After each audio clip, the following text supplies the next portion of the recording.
ఉన్న బంగారాన్ని విడిపించి ఆ రోజు ఆన్లైన్ రేటుకే మేము కొంటాం. Sharma gold company. నమస్కారం, నేను మీ జాహ్నవి. అయితే వారాహి నవరాత్రులు ప్రత్యేక కార్యక్రమంలో భాగంగా ఏ రోజు ఏ విధి విధానాల ప్రకారం అమ్మవారిని మనం ఆరాధించాలి డీటెయిల్డ్గా సింపుల్గా గురుగారు ఎక్స్ప్లెయిన్ చేస్తూ ఉన్నారు కదా. మరి శుక్రవారము 7వ రోజు మరి అమ్మవారిని ఏ విధంగా ఆరాధించాలి గురుగారు మాటలు అడిగి తెలుసుకుందాం. నమస్కారం గురుగారు. శ్రీమాత్రే నమః. అయితే గురుగారు, శుక్రవారం 7వ రోజు వచ్చింది కదా, మరి అమ్మవారిని ఏ విధంగా ఆరాధించాలంటారు? ఆ రోజు కలిగే ఫలితం ఏమిటి? ఈ రోజు ఏమైందంటే అమ్మా, ఈ రోజు ఉండేటువంటి తిథివార నక్షత్రాలు కానీ చూస్తుంటే షష్ఠి తిథి వస్తుంది. పంచమి తర్వాత షష్ఠి కదా. షష్ఠి తిథి శుక్రవారము ఉత్తర పాల్గొని నక్షత్రం అయింది ఈ రోజు. ఎప్పుడైనా గుర్తుపెట్టుకోండి, షష్ఠి తిథి ఈ రోజు ఏదైనా మీరు పూజ చేశారంటే శత్రు బాధ నుంచి బయటపడతారు. శత్రు బాధలు ముఖ్యంగా అది కూడా ఎలా ఏర్పడతాయి శత్రు బాధలు అంటే, ఎవరి జన్మ జాతకంలో ఆయన శుక్ర రవులు అంటే రవి గనక శుక్రుడిని అస్తంగత్వం చేసుకున్నాడు అనుకోండి, శుక్రుడే ఆ జాతకానికి ధనాన్ని ఇచ్చే కారకుడు అయ్యాడు. ఉదాహరణ సహజంగా కూడా ఏంటంటే మనకి జ్యోతిష్ శాస్త్రంలో న్యాచురల్ సెకండ్ లార్డ్ శుక్రుడు.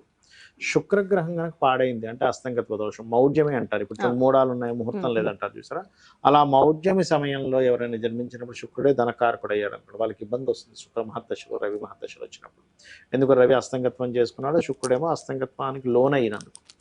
అలాంటి సమయంలో ఈ యొక్క నవరాత్రుల్లో మనకి ఎవరికైనా మనీ బ్లాక్ అయిపోయింది, ఎక్కడో రావాలి, మనీ బ్లాక్ అయిపోయింది, తీరా అడుగుతుంటే శత్రుత్వాలు పెరుగుతున్నాయి దానివల్ల, లేకపోతే ఎవరైనా స్త్రీ మూలకంగా ఇబ్బంది పడుతున్నారు, లేకపోతే అధికారుల మూలంగా మనీ రావట్లేదు, గవర్నమెంట్ కాంట్రాక్ట్స్ అనేది చేసాము, ఇలా మనీ బ్లాక్ చేసినప్పుడు ప్రత్యేకంగా శుక్రవారం వచ్చింది కాబట్టి శుక్రవారం చేసేటువంటి పూజ ఏదైతే ఉందో ఖచ్చితంగా అమ్మవారికి ఫలితాన్ని ఇస్తుంది. అది ఎలా చేయాలి ఏమిటి అని చెప్పి చూసుకున్నట్లయితే, శుక్రవారం నాడు ప్రత్యేకంగా ఈ రోజు ఉండే నక్షత్రము ఉత్తర ఫాల్గుని అంటే రవి నక్షత్రం అయింది అండ్ శుక్రవారం అయింది.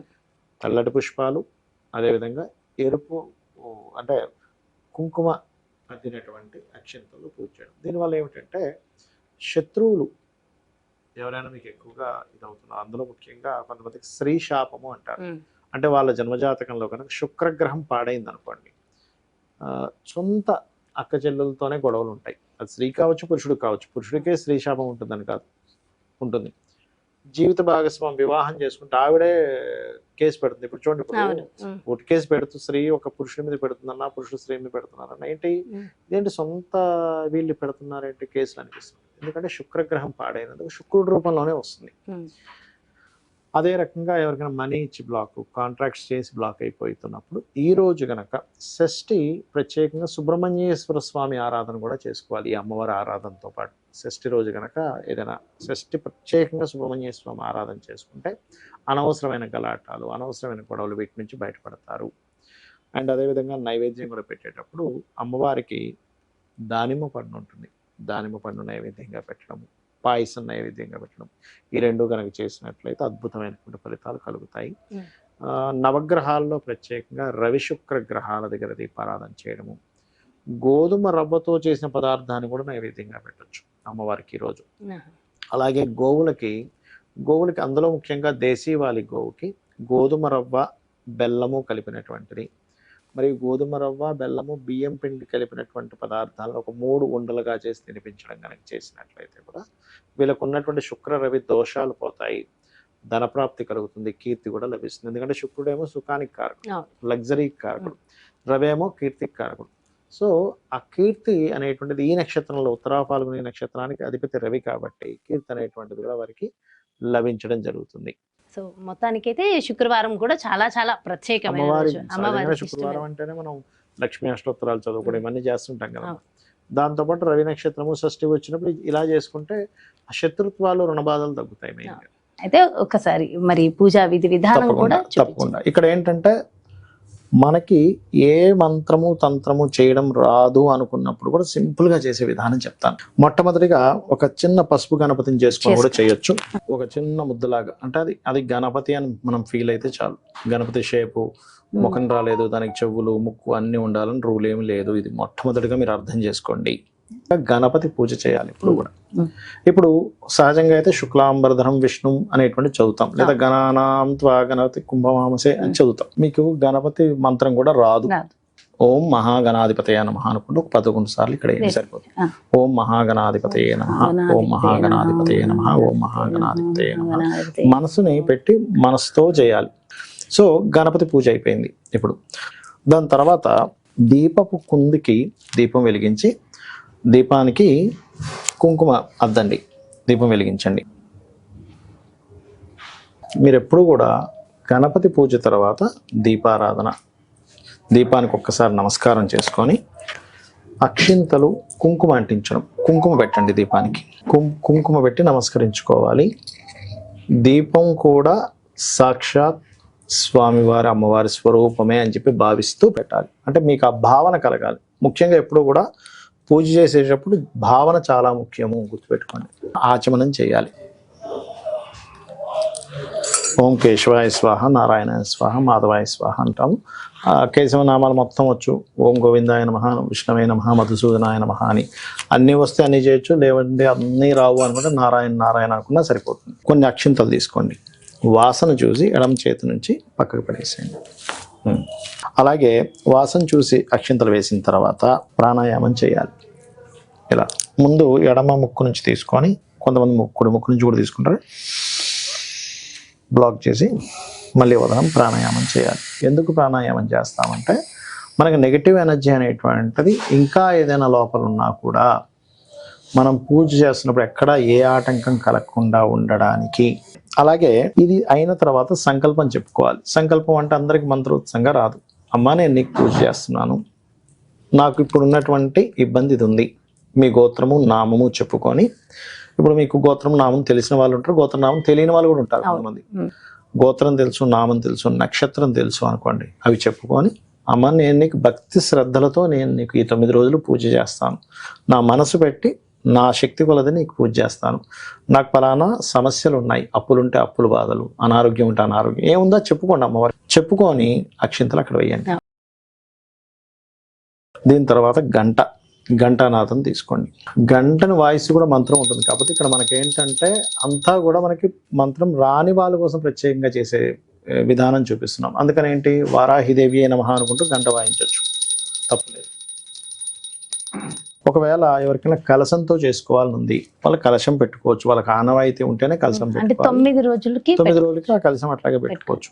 కానీ ఆనవాయితీ ఉండాలి, ఆనవాయితీ ఉంటేనే. ఇప్పుడు ఇంకొకసారి అంటే శాస్త్రోక్తంగా గణపతి పూజ చేస్తారు మళ్ళీ ఒకసారి గణపతిని.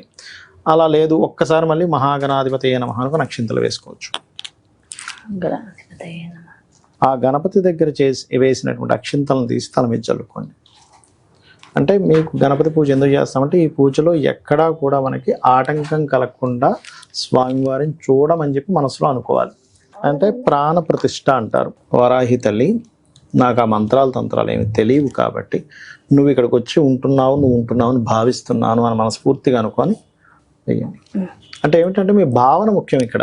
అదేవిధంగా మరొక విషయం ఏంటంటే ఆవాహనం.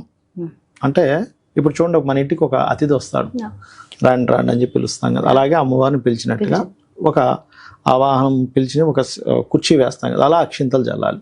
ఆవాహనం, స్వామి అమ్మ నేను నీకు ఆవాహనం పలుకుతున్నాను. ఆసనం అంటే ఒక సీట్ వేస్తాం, లోపలికి పిలిచాము. ఇప్పుడు అమ్మ లోపలికి రా అమ్మ, మా ఇంట్లోకి వచ్చావు తల్లి, నీకు నమస్కారం, మా ఇంట్లోకి వచ్చింది నీకు నమస్కారం, ఇక్కడ కూర్చో తల్లి అని అనుకొని అక్షింతలు వేస్తున్నాం మళ్ళీ. దాని తర్వాత పాఠ్యం సమర్పయామి అంటారు మనకు పూజలో. అంటే ఏమిటి, అమ్మవారికి కూడా ఏంటంటే కాళ్ళు కడుగుతున్నాం అనే భావంతో నీట్గా ఉంది. ఈ నీరు అది ఆచమనం చేసిన వాటర్ కాకుండా సపరేట్ వాటర్ తీసుకోవాలి. ఇప్పుడు అందుకే 2 కలశాలు పెట్టమన్నారు. అంటే ఏంటి, ఇలా చూపించి పక్కన ఇంకో గిన్నెలో వేస్తారు, ఇలా చూపించి ఆ గిన్నెలో వేసేసేయండి. అంటే కాళ్ళు కడిగినట్టుగా అనమాట. కాళ్ళు కడుగుతున్నాను తల్లి, నీ యొక్క పాదాలు కడుగుతున్నాను. అదేవిధంగా స్నానం కూడా చేయించినట్టుగా, స్నానం చేయించినట్టుగా. దాని తర్వాత మనం ఏం చేస్తాం, వస్త్రం ఇస్తున్నాం అమ్మవారికి. అంటే మన ఇంటికి వచ్చిన అమ్మవారికి ఇవన్నీ చేస్తున్నాం, ఒక గెస్ట్ లాగా వచ్చిందని ఫీల్ అయ్యి. యజ్ఞోపవీతము అంటారు. అంటే యజ్ఞోపవీతాన్ని కూడా ఇస్తారు అమ్మవారికి. యజ్ఞోపవీతం అని దూదితో ఇస్తాం, మళ్ళీ దూదిని ఇవ్వడమే. ఇప్పుడు ఏం చేయాలంటే నెక్స్ట్ గంధము తీసుకోండి. ఎందుకంటే అమ్మవారికి ప్రత్యేకంగా గంధంతో చేయాలి పూజ. వరాహి అమ్మవారి అష్టోత్తరాలతో, లేదంటే ఓం వరాహిదేవ్యై నమః, ఓం వరాహిదేవ్యై నమః. గంధం పూజ అయిపోయింది. దాని తర్వాత పుష్పం తీసుకోవాలి. పుష్పాలు తీసుకొని అష్టోత్తరం వస్తే పుష్పాలు, లేదా ఓం వారాహిదేవి నమః అనుకుంటే పుష్పాలతో పూజ చేయాలి. వారాహి స్తుతి లేదా అష్టోత్తరాలు చేసుకునే వాళ్ళు అష్టోత్తరం చేసుకోవచ్చు, వస్తే కనుక లేదంటే ఓం వారాహిదేవి నమః అనుకుంటూ చేసుకోవచ్చు. దాని తర్వాత ధూపము, ధూపం చాలా ప్రీతి అమ్మవారికి, ధూపాన్ని చూపించండి. దాని తర్వాత దీపాన్ని చూపించండి. దీపాన్ని ఒకసారి ఇలా చూపించండి, అమ్మా నీకు దీపాన్ని చూపిస్తున్నాను అనేటువంటి భావన ముఖ్యమండి ఇక్కడ. ఎప్పుడైనా సరే దీపాన్ని చూపించండి. అదేవిధంగా నైవేద్యం ఎప్పుడు కూడా అరటిపళ్ళు ఇలా ఉంటాయి కదా, ఈ అరటిపండు ఒలవాలి ఎప్పుడు కూడా. మనం చాలా మంది ఏం చేస్తారు, అలా పెట్టేస్తారు. అలా ఒలిచి దీనికి నీరుని ఇలా చూపించి, మీరు ఇలా చూపించవచ్చు, అమ్మా నీకు ఇస్తున్నాను. తాంబూలం, ఒక ఆకు ఒక్క తీసుకొని తాంబూలాన్ని పెట్టాలి. మీరు తాంబూల సమర్పయామి అనుకోవచ్చు, తాంబూల సమర్పయామి అని మనస్ఫూర్తిగా. తాంబూలం ఇచ్చిన తర్వాత మీరు కర్పూరం హారతి ఇవ్వండి. ఎప్పుడు కూడా ఆ వాటర్ ఇవ్వండి. అది ఎప్పుడు కూడా ఇలాగా తిప్పాలన్నమాట, దీనికి ఇలా ఓకే వేసి చూపించాలి. దాని తర్వాత మంత్రపుష్పం చదువుతారు. అండ్ అక్షింతలు అంటే పుష్పాలు, కొన్ని అక్షింతలు తీసుకొని ఆత్మ ప్రదక్షిణం చేసుకున్నట్టుగా చేసుకొని అమ్మవారి దగ్గర వదిలేసేయడమే. క్షమాపణ, అమ్మ నా వల్ల ఏదైనా తప్పు జరిగితే క్షమించు అని చెప్పి అనుకుంటే సరిపోతుంది. పూజలో నాకు ఏదైనా తెలియకో ఏదైనా తప్పు జరిగింది క్షమించు. అప్పుడు ఏమవుతుందంటే మీరు చేసిన పూజలో ఎక్కడైనా మీకు తెలియకుండా ఏదైనా ఫాల్ట్ జరిగింది, అమ్మ క్షమిస్తుంది. ఇది పూజా విధానం. అండ్ అలాగే పూజా విధి విధానం కూడా డీటెయిల్ గా ఉంది కాబట్టి మొత్తం చక్కగా వినేయచ్చు, చూడవచ్చు చక్కగా. అలానే ఫాలో అయితే బాగుంటుంది. చాలా సంతోషం. Thank you so much. శ్రీమాత్రే నమః. సో చూసారు కదండి, మరి ఇది 7వ రోజు శుక్రవారం నాడు ఆచరించవలసిన విధి విధానాలు చాలా డీటెయిల్ గా ఎక్స్ప్లెయిన్ చేశారు కదా గురువు గారు. మరో ప్రత్యేకమైన కార్యక్రమంతో మళ్ళీ మీ ముందుకు వచ్చేస్తాను. నమస్తే. సుమన్ టీవీలో మీ పర్సనల్ అండ్ బిజినెస్ ప్రమోషన్స్ కోసం కింది నెంబర్కి కాంటాక్ట్ చేయండి.